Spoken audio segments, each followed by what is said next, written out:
Good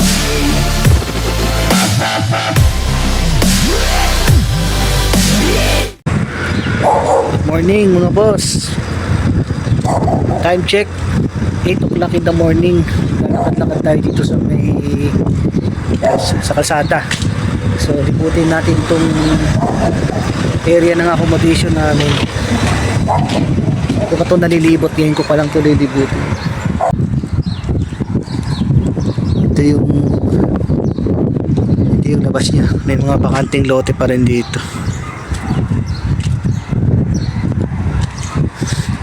Grabe ang lamig. Sobrang lamig pa rin.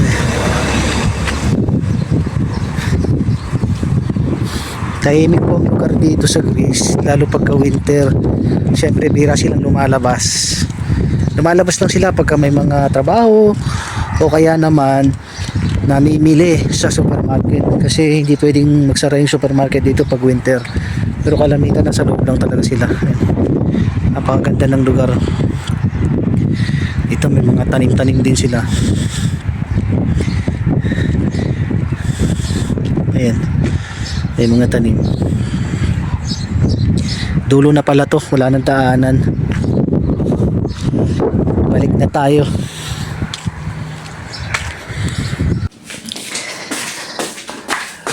Marinate natin yung baboy kahapon tinatira. Ayan, ito mga boss, minatira pa kahapon, hindi namin niluto lahat. Marinate ko para may pamprito.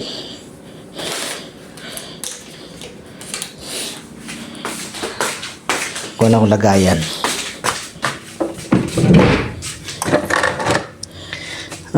Dito siguro sa maliit pwede na. Hindi naman yung masyado. Ito.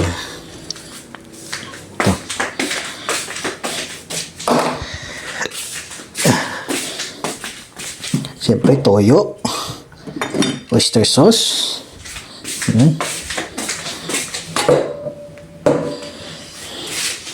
Ako. Paminta. Tsaka wangba. Yan. Wait lang natin. Ito yung karne na imamarinate ko mga boss. Hiwain lang natin sa 3. Yan.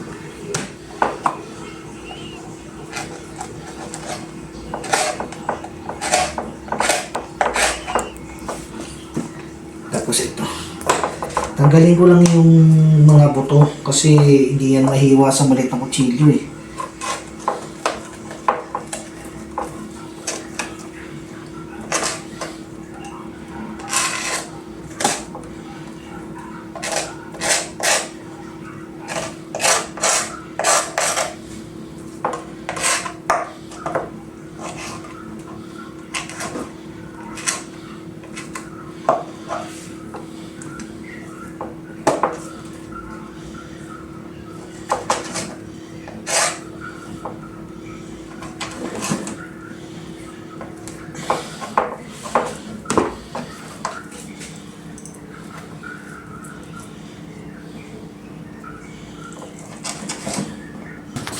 Ayan. Ito mga boss, lagyan natin ng asin, pampatanggal lansa. Nakakabawas po ng lansa yung pagka inano nyo siya sa asin. Tapos babaran nyo ng tubig. Kahit mga 2 beses lang po ang pagbabad ng tubig, matatanggal na po yung lansa niyan. Pero siyempre diskarte ko po ito. Depende po sa diskarte nyo mga boss, kung paano po kayo maglinis ng karne ng baboy.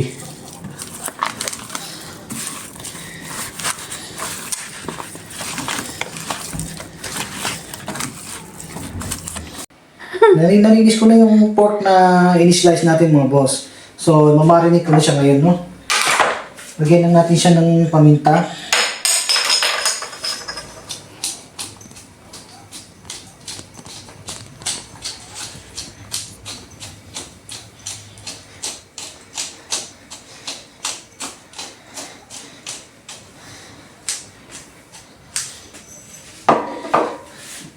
Tapos,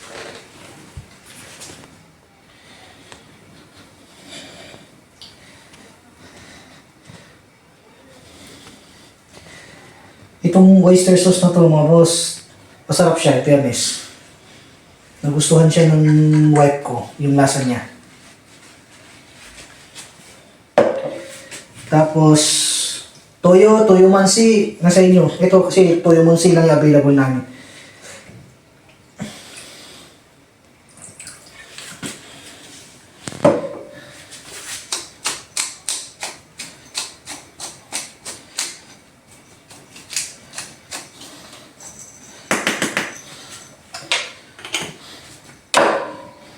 Tapos lagyan na natin siya ng bawang.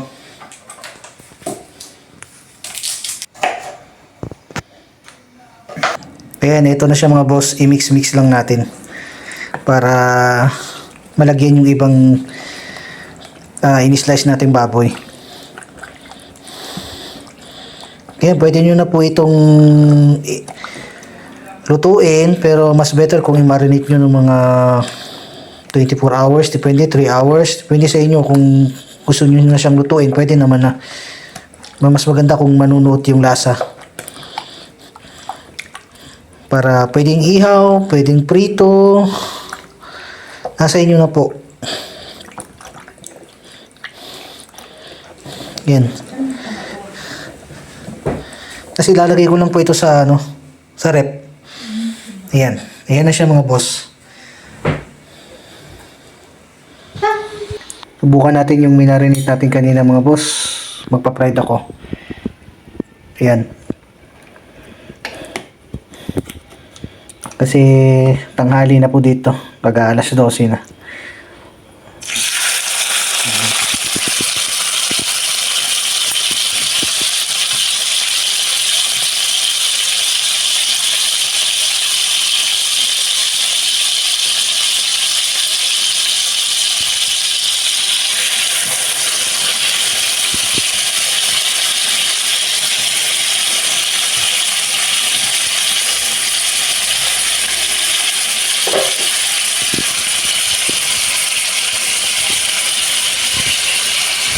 Luto na mga boss. So, iahon na natin to. Sakto na to eh. Yummy. Ulam namin ni partner.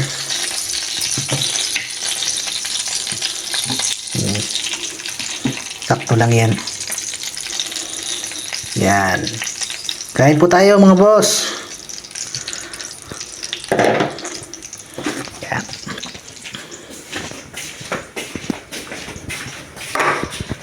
Kain. Dumating na yung mga order namin sa Asian store mga boss. Tignan natin.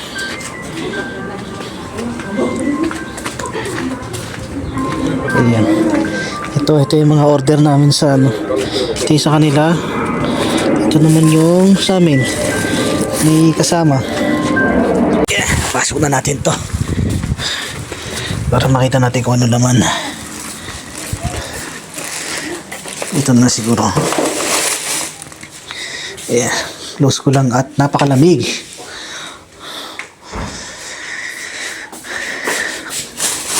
Ito lang, hirap buksan. Wait. Ito na-open namin mga boss. Ito yung in-order niyang manok, frozen, pang ulam. Tapos nag-order din siya ng mantika. Tapos itong toyo. Yan, toyo. Pasok ko lang sa rep to. Kasi baka masira.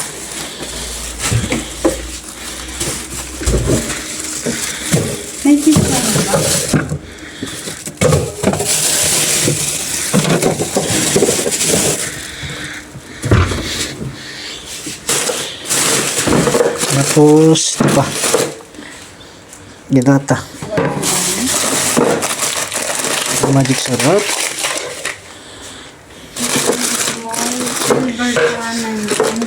Tapos mga dilata.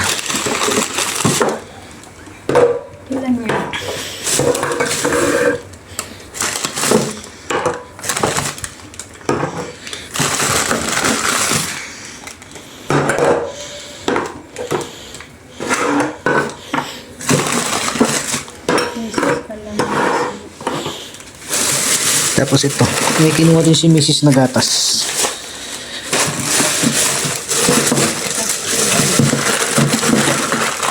Kanton.